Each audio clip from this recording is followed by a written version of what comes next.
ನಮಸ್ತೆ ಕರ್ನಾಟಕ. ಎಲ್ಲರಿಗೂ ಶರಣು ಶರಣಾರ್ಥಿ. ಡಿಜಿಟಲ್ ಬುಕ್ ಕನ್ನಡ ಯೂಟ್ಯೂಬ್ ಚಾನಲ್ಗೆ ಸ್ವಾಗತ ಸುಸ್ವಾಗತ. ಓ ದೈವ ಬೇಕೆನ್ಲ ನಿನಗೆ ಪಂಜುರ್ಲಿ ದೈವ. ಹೀಗಂತ ಕಾಂತಾರ ಸಿನಿಮಾದಲ್ಲಿ ದೈವ ನರ್ತಕ ರಾಜನನ್ನ ಕೇಳುವ ಪರಿಯನ್ನ ನೋಡಿದ ಎಲ್ರಿಗೂ ಒಂದು ಕ್ಷಣ ಬೆಚ್ಚಿ ಬಿದ್ದಿದ್ರು. ಇದು ಕರಾವಳಿ ಜನರನ್ನ ಹೊರತುಪಡಿಸಿ ಬೇರೆಲ್ಲರಿಗೂ ಕೂಡ ದೈವದ ಬಗ್ಗೆ ಕುತೂಹಲ ಮೂಡಿಸುವಂತೆ ಮಾಡಿತು. ದೈವಾರಾಧನೆ ಕರಾವಳಿ ಕರ್ನಾಟಕ ಜಿಲ್ಲೆಗಳಲ್ಲಿ ಚಾಲ್ತಿಯಲ್ಲಿರುವ ಆಧ್ಯಾತ್ಮಿಕ ನೃತ್ಯ ಮತ್ತು ಪೂಜಾ ವಿಧಾನ.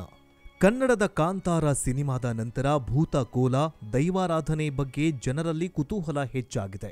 ಈ ದೈವ ಭಕ್ತಿ ಹುಟ್ಟಿ ಬಂದಿದ್ದು ಹೇಗೆ, ತುಳುನಾಡಿನ ಜನ ದೈವಗಳಿಗೆ ಇಷ್ಟೊಂದು ಮಹತ್ವ ನೀಡೋದ್ಯಾಕೆ ಅನ್ನೋದನ್ನೇ ಈ ವಿಡಿಯೋದಲ್ಲಿ ಸಂಪೂರ್ಣವಾಗಿ ತಿಳಿಸ್ಕೊಡ್ತೀವಿ. ನೀವೇನಾದ್ರೂ ಕಾಂತಾರ ಸಿನಿಮಾವನ್ನ ನೋಡಿದ್ರೆ ಅಲ್ಲಿ ದೈವ ನರ್ತನೆ ಮತ್ತು ದೈವದ ಬಗ್ಗೆ ನಿಮಗೇನ್ ಅನಿಸ್ತು ಅನ್ನೋದನ್ನ ಕಮೆಂಟ್ ಮೂಲಕ ತಿಳಿಸಿ. ಜೊತೆಗೆ ನೀವೇನಾದ್ರೂ ಕೋಲವನ್ನ ನೋಡಿದ್ರೆ ಅದನ್ನು ಕೂಡ ಕಮೆಂಟ್ ಮೂಲಕ ತಿಳಿಸಿ. ಬನ್ನಿ ವಿಡಿಯೋವನ್ನ ಶುರು ಮಾಡೋಣ. ಉತ್ತರಂ ಯತ್ ಸಮುದ್ರಸ್ಯ ಹಿಮಾದ್ರೇಶ್ಚ ದಕ್ಷಿಣಂ. ಈ ಸಾಲು ವಿವರಿಸುವಂತೆ ದಕ್ಷಿಣ ಸಮುದ್ರದ ಉತ್ತರಕ್ಕೆ ಹಾಗೂ ಹಿಮವತ್ ಪರ್ವತದ ದಕ್ಷಿಣಕ್ಕೆ ಇರುವ ಭಾರತ ದೇಶದ ಬೇರೆಲ್ಲ ಪ್ರಾಂತ್ಯಗಳಿಗಿಂತ ನಮ್ಮ ತುಳುನಾಡು ಎಲ್ಲಾ ರೀತಿಯಲ್ಲೂ ವಿಭಿನ್ನವಾಗಿದೆ.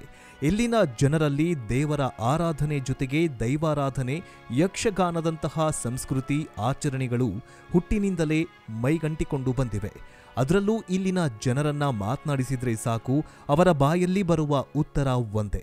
ಅದುವೇ ನಾವು ನಂಬಿದ ಭೂತ, ನಾಗ, ದೈವ ದೇವರುಗಳ ದಯೆಯಂತಾರೆ.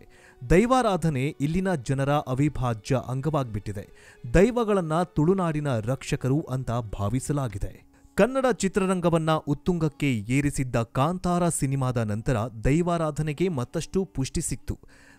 ತಲೆತಲಾಂತರದಿಂದ ನಡೆದುಕೊಂಡು ಬಂದಿರುವ ಈ ದೈವಾರಾಧನೆ ಕಾಲದಿಂದ ಕಾಲಕ್ಕೆ ಸರ್ವೇ ಸಹಜವಾದ ಅಲ್ಪ ಸ್ವಲ್ಪ ಬದಲಾವಣೆಗಳನ್ನ ಕಂಡಿರಬಹುದಾದರೂ ಆರಾಧನೆಯ ಮೂಲ ತತ್ವಕ್ಕೆ ಕುಂದು ಕೊರತೆಯಾಗದಂತೆ ಹಿರಿಯರು ಅದನ್ನ ಪಾಲಿಸಿಕೊಂಡು ಬಂದಿದ್ದಾರೆ.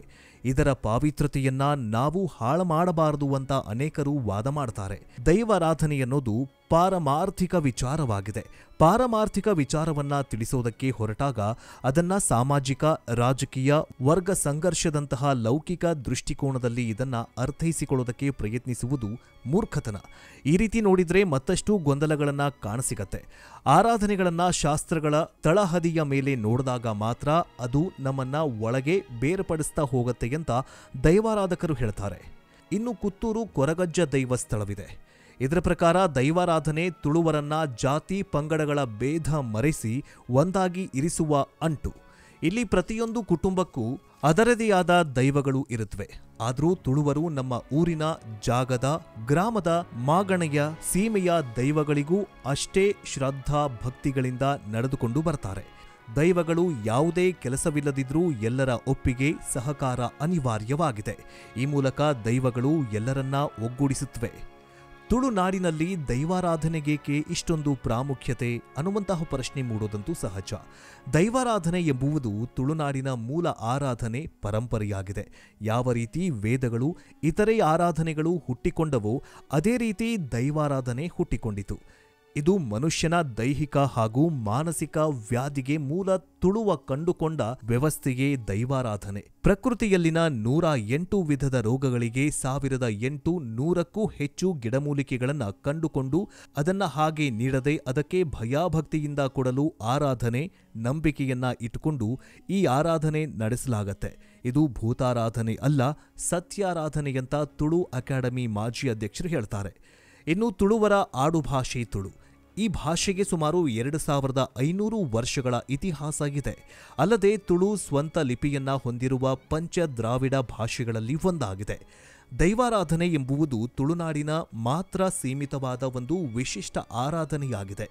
ದೈವಗಳ ಆರಾಧನೆಗೆ ಕರಾವಳಿಯ ಬಹುಮುಖ್ಯ ಆಚರಣೆ ಮತ್ತು ಕಲೆ ಎಂದರೆ ತಪ್ಪಾಗ್ಲಿಕ್ಕಿಲ್ಲ.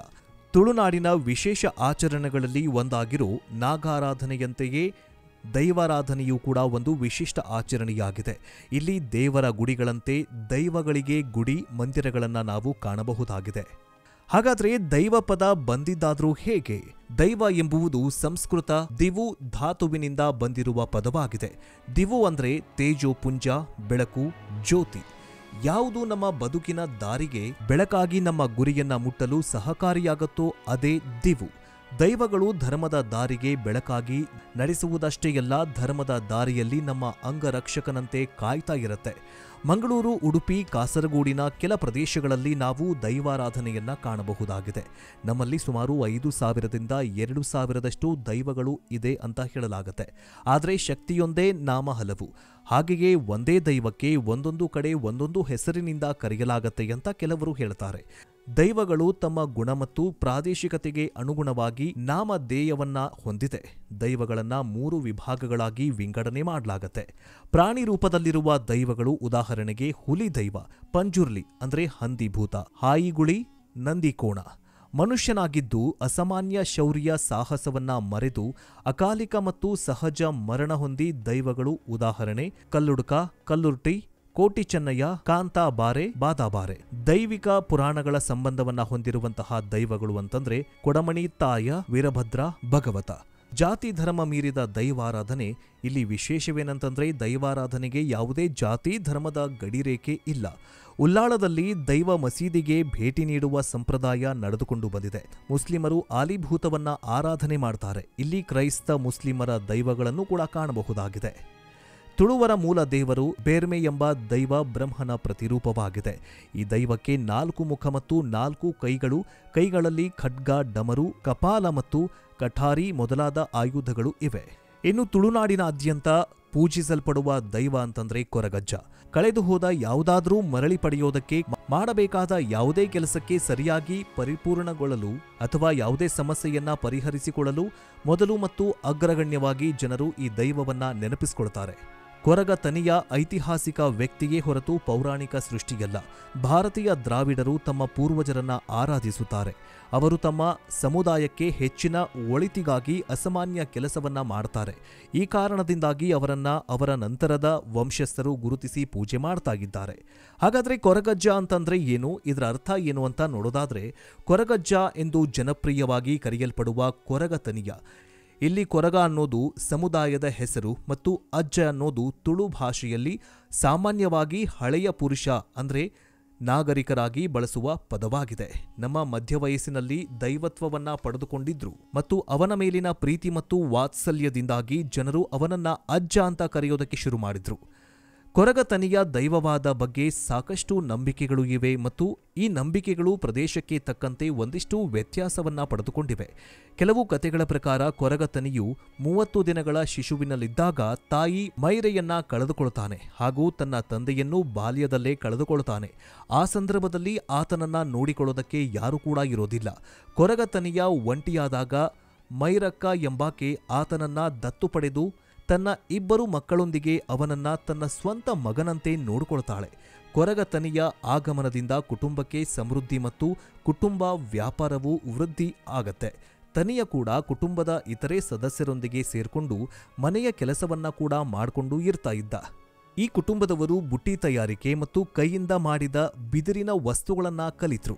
ಒಂದು ದಿನ ಗ್ರಾಮದಲ್ಲಿ ದೈವಗಳಿಗೆ ನೇಮವನ್ನ ಆಯೋಜನೆ ಮಾಡಲಾಗಿತ್ತು ಮತ್ತು ಮೈರಕ್ಕ ಅವರ ಕುಟುಂಬದವರು ದೇವಸ್ಥಾನಕ್ಕೆ ತೆಂಗಿನಕಾಯಿ, ಬಾಳೆಗಿಡಗಳು, ತೆಂಗಿನ ಎಲೆಗಳನ್ನ ಇತ್ಯಾದಿಗಳನ್ನ ನೀಡಬೇಕಾಗಿತ್ತು.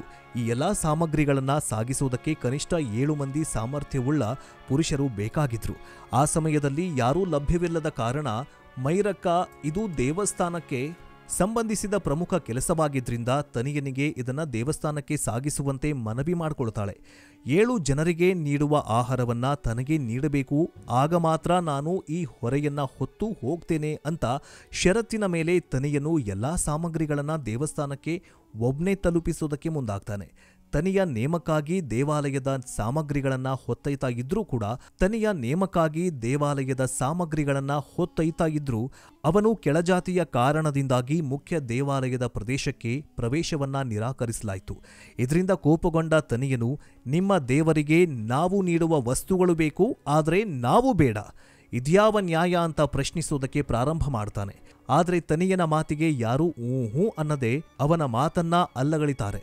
ತನ್ನ ಪ್ರಶ್ನೆಗೆ ಉತ್ತರ ಸಿಗದೆ ಮೌನವಾಗಿ ದೇವಸ್ಥಾನದ ಮೆಟ್ಟಿಲುಗಳ ಬಳಿ ನಿಂತು ತನಿಯ ಕಣ್ಣು ಅಲ್ಲೇ ಪಕ್ಕದಲ್ಲಿದ್ದ ಉಪ್ಪಿನಕಾಯಿ ಮಾಡಲು ಬಳಸುವ ಒಂದು ಹಣ್ಣಿನ ಮರದ ಮೇಲೆ ಬಿದ್ದಿತ್ತು. ಮೈರಕ್ಕೆ ಈ ಹಿಂದೆ ಉಪ್ಪಿನಕಾಯಿ ಖಾಲಿಯಾಗಿದೆಯಂತ ಹೇಳಿದ ಮಾತನ್ನ ನೆನಪಿಸಿಕೊಂಡು ತನಿಯನು ಆ ಹಣ್ಣುಗಳನ್ನ ಕೀಳೋದಕ್ಕೆ ಮುಂದಾಗ್ತಾನೆ. ಹಣ್ಣುಗಳು ಅವನ ಕೈಗೆ ಇಟುಕದಾಗ ಒಂದು ಕಾಲನ್ನ ದೇವಸ್ಥಾನದ ಮೆಟ್ಟಿಲುಗಳ ಮೇಲೆ ಇಡುತ್ತಾನೆ. ಆಗಲೂ ಕೂಡ ಅವನ ಕೈಗೆ ಈ ಕೊಂಬೆಗಳು ಇಟುಕೋದಿಲ್ಲ. ಆದ್ದರಿಂದ ತನ್ನ ಮತ್ತೊಂದು ಕಾಲನ್ನ ದೇವಾಲಯದ ಕಲಶದ ಮೇಲೆ ಇಡುತ್ತಾನೆ.